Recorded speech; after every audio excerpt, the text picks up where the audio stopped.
네, 오늘은 에베소서 6장 12절에서 17절 말씀 함께 보시겠습니다. 우리의 씨름은 혈과 육을 상대하는 것이 아니요 통치자들과 권세들과 이 어둠의 세상 주관자들과 하늘에 있는 악의 영들을 상대함이라. 그러므로 하나님의 전신갑주를 취하라. 이는 악한 날에 너희가 능히 대적하고 모든 일을 행한 후에 서기 위함이라. 그런즉 서서 진리로 너희 허리띠를 띠고 외에 호심경을 붙이고 평안의 복음이 준비한 것으로 신을 신고 모든 것 위에 믿음의 방패를 가지고 이로써 능히 악한 자의 모든 불화살을 소멸하고 구원의 투구와 성령의 검 곧 하나님의 말씀을 가지라. 아멘. 네, 하나님을 모르는 사람들은 한정된 자원 속에 서로 경쟁하고 싸우며 살아갑니다. 하지만 하나님의 자녀는 싸움의 대상이 다릅니다. 불신자들처럼 눈에 보이는 사람과 싸우는 것이 아니라 눈에 보이지 않는 사단과 싸우는 것입니다.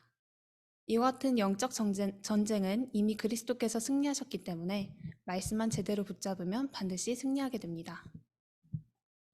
그래서 우리가 싸워야 할 싸움은 통치자들과 권세자들과 이 어둠의 세상 주관자들과 하늘에 있는 악의 영들과의 싸움이라고 말씀합니다. 그렇기에 전쟁에 필요한 대포나 미사일과 같이 물리적인 무기가 아닌 영적인 무기를 준비해야 합니다. 하나님께서는 우리를 하나님의 자녀로 부르시고 파수꾼으로 세우실 때 이미 영적 싸움에 승리할 하나님 자녀의 신분과 권세를 우리에게 허락하셨습니다. 그렇기에 우리는 이 사실을 알고 누리며 하나님께 받은 전신갑주로 무장해야 합니다. 또한 베드로전서 5장 8절은 근신하라 깨어라 너희 대적 마귀가 우는 사자같이 두루다니며 삼킬 자를 찾나니 라고 말씀합니다.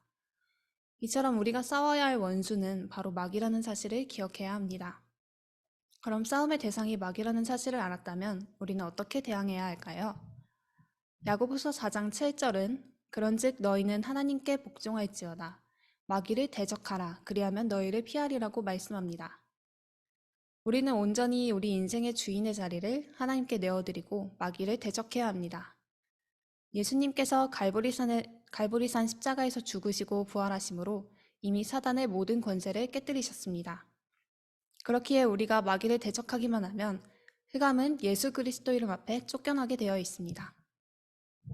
우리 안에 계신 예수 그리스도께서 어떤 분이신지 언약을 통해 정확히 알고 누리는 우리의 인생을 통하여 하나님께서 맡기신 현장에 역사하는 모든 흑암이 물러가게 됩니다. 그래서 우리는 지금부터 3가지 싸움을 시작해야 합니다. 먼저 나 자신과의 싸움에 승리해야 합니다. 갈라디아서 5장 17절은 육체의 소욕은 성령을 거스르고 성령은 육체를 거스르나니 이 둘이 서로 대적함으로 너희가 원하는 것을 하지 못하게 하려 함이니라고 말씀합니다. 우리는 본능적으로 육신의 좋은 환경이나 풍요로움 등을 원합니다.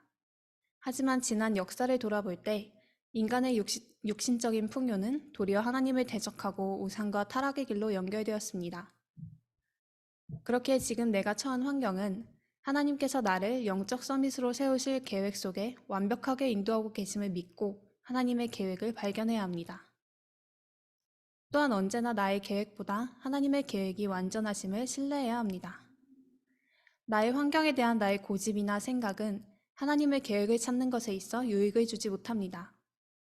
도리어 계속해서 왜 나만 이런 환경에 처해야 하는가에 대한 불평과 불만만 일으키게 됩니다.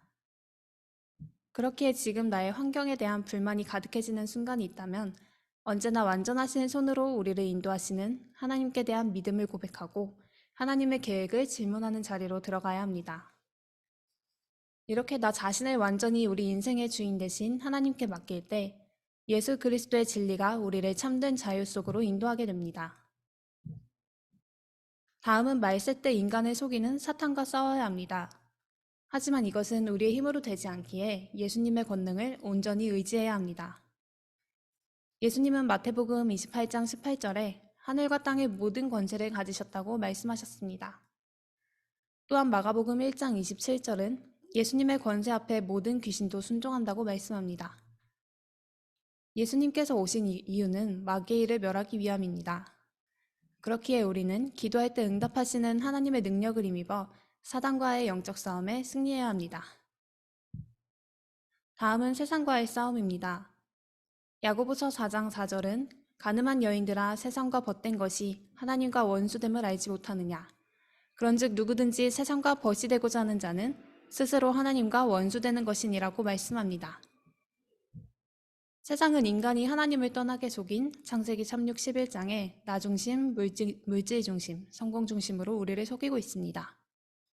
이에 대하여 영원토록 우리와 함께 하시고 우리를 보호하시며 가르치시는 보혜사 성령님을 의지하며 우리의 모든 크고 작은 생각까지도 성령의 인도를 받아야 합니다. 우리가 성령 인도를 받고자 기도할 때 하나님께서 무엇이 하나님께서 기뻐하시는 뜻인지 우리 안에 가르치시고 하나님의 말씀이 생각나게 하십니다. 로마서 12장 2절은 너희는 이 세대를 본받지 말고 오직 마음을 새롭게 함으로 변화를 받아 하나님의 선하시고 기뻐하시고 온전하신 뜻이 무엇인지 분별하도록 하라고 말씀합니다.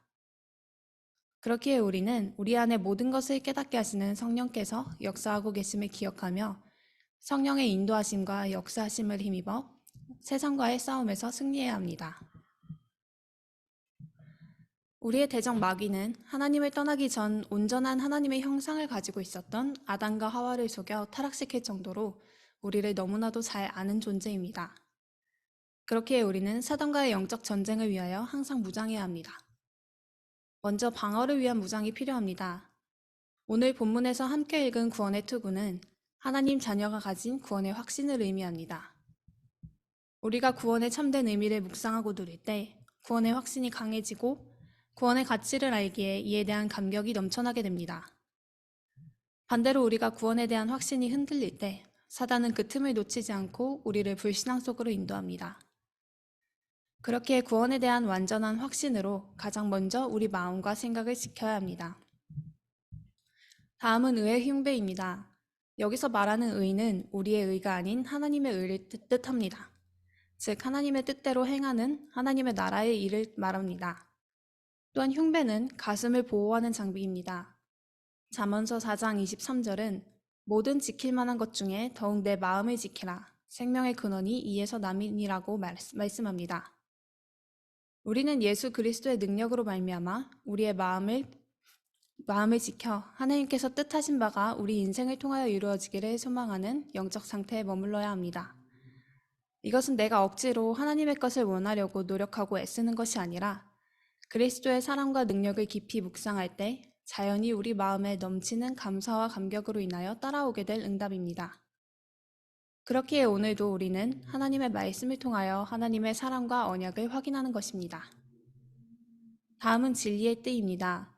오늘 읽은 본문 에베소서를 쓸 당시는 모두 긴 원피스 형태의 옷을 입던 시기였습니다. 그렇게 허리띠를 맨다는 것은 무언가 활동을 할 채비를 한다는 것을 의미하기도 합니다. 전쟁을 나갈 군인이 허리띠를 매지 않았다는 것은 애초에 싸울 준비가 되지 않았음을 뜻합니다. 그렇게 영적 전쟁에 임하는 우리는 하나님의 진리로 띠를 매야 합니다. 우리를 구원하신 하나님의 진리가 무엇인지, 참된 복음이 무엇인지 바르게 이해하고 하나님의 약속을 붙잡은 상태로 영적 전쟁에 임해야 하는 것입니다. 다음은 평안의 복음이 준비한 신발입니다. 여기서 평안은 어떤 힘이 있어서 안정된 상태를 의미합니다. 힘없이 축 처진 상태가 아닌 넘치는 생명력으로 안정되게 활동하는 상태를 말합니다. 우리가 예수 그리스도로 말미암아 참된 평안을 누리고 하나님께서 주시는 능력을 얻을 때 어떤 것도 수용하고 추월할 수 있는 힘이 생기게 됩니다. 우리가 먼저 복음으로 말미암아 참된 평안을 누릴 수 있을 때 비로소 다른 이들에게도 평강의 복음을 증거할 수 있게 됩니다.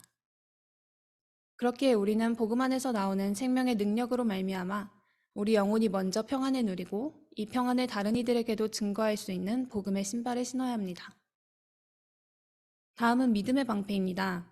믿음의 방패가 필요하다는 것은 사단이 우리를 공격할 때 우리의 믿음이 사단의 공격을 막는 무기가 됨을 의미합니다. 특히 하나님의 말씀을 조금씩 왜곡하며 우리를 속이는 사단 앞에 우리는 갈보리산 십자가에서 모든 문제를 해결하신 예수 그리스도를 믿는 믿음으로 승리할 수 있습니다. 복음은 영혼을 살리는 것이고 생명을 살리는 것입니다. 하나님께서는 인간을 구원하기 위해 그리스도를 보내셨고 이 복음이 증거되어 더 많은 영혼들이 구원을 얻도록 성경을 기록하셨습니다. 이러한 인간을 향한 하나님의 사랑과 본질적인 의도를 믿는 믿음으로 사단의 모든 시험 앞에 승리해야 합니다. 다음은 공격을 위한 무장입니다. 어제도 말씀드렸다시피 성육신하신 예수님께서도 마귀의 시험 앞에 하나님의 말씀을 근거로 승리하셨습니다. 또한 성경은 하나님의 말씀을 검으로 비유하고 있습니다. 히브리서 4장 12절은 하나님의 말씀은 살아있고 활력이 있어 좌우의 날선 어떤 검보다도 예리하여 혼과 영과 및 관절과 골수를 찔러 쪼개기까지 하며 또 마음의 생각과 뜻을 판단한다고 말씀합니다. 이 말씀은 사단의 모든 계략과 괴계를 파하고 사단과 세상을 이기는 능력이 됩니다. 그렇기에 우리는 매일 하나님의 말씀을 묵상함으로써 말씀의 검을 소유해야 합니다. 다음은 기도입니다. 마가복음 9장 29절에서 예수님은 제자들이 왜 자신들은 귀신을 쫓아내지 못했는지 묻는 질문에 대하여 기도 외에 다른 것으로는 이런 종류가 나갈 수 없느니라고 말씀하십니다. 기도는 우리가 하나님의 말씀을 통하여 받은 약속과 능력을 누리는 것입니다. 하나님의 말씀이 검이라면 기도는 그 검을 휘두르는 것과 같습니다. 우리는 하나님의 말씀을 근거로 기도로 현장에서 기도하고 화수꾼의 역할을 감당해야 합니다. 결론적으로 우리는 구원의 확신과 그리스도의 사랑에 대한 감사와 감격, 진리의 약속, 복음의 능력, 믿음과 말씀, 기도를 통해 영적으로 무장하고 사단과의 영적 전쟁에 승리해야 합니다. 이렇게 하나님께서 주신 전신갑주를 입고 싸우는 영적 싸움은 무조건 승리할 수밖에 없는 싸움입니다. 우리가 살고 있는 세상은 아직 사단이 활동하고 있기에 영적 전쟁을 싸워야 합니다. 이 사실을 기억하고 하나님께 먼저 부르심을 받은 우리는 영적인 전신갑주를 입고 매 순간 영적 전쟁에 임해야 합니다. 이렇게 하나님께 받은 것으로 날마다 영적 전쟁에 승리하는 삶을 살다 보면 하나님께서 우리 인생에 예비하신 참된 응답을 체험하게 됩니다. 오늘 하루도 하나님께 받은 영적인 전신갑주를 입고 영적 싸움에 승리하는 날 되시길 바랍니다. 기도하겠습니다. 하나님의 사람을 필요로 하는 이 시대에 우리에게 먼저 복음을 알게 하시고 영적 싸움을 싸울 전신갑주를 허락하심에 감사드립니다. 하나님의 말씀을 함께 나누는 이 시간, 우리 안에 복음의 능력이 넘쳐나게 하시고 각자에게 맡기신 현장에서 넉넉히 승리할 영적인 힘을 더하여 주옵소서. 오늘도 하나님께서 주신 전신갑주를 입고 당당히 승리하는 승리의 날 되게 하옵소서. 예수 그리스도 이름으로 기도합니다. 아멘.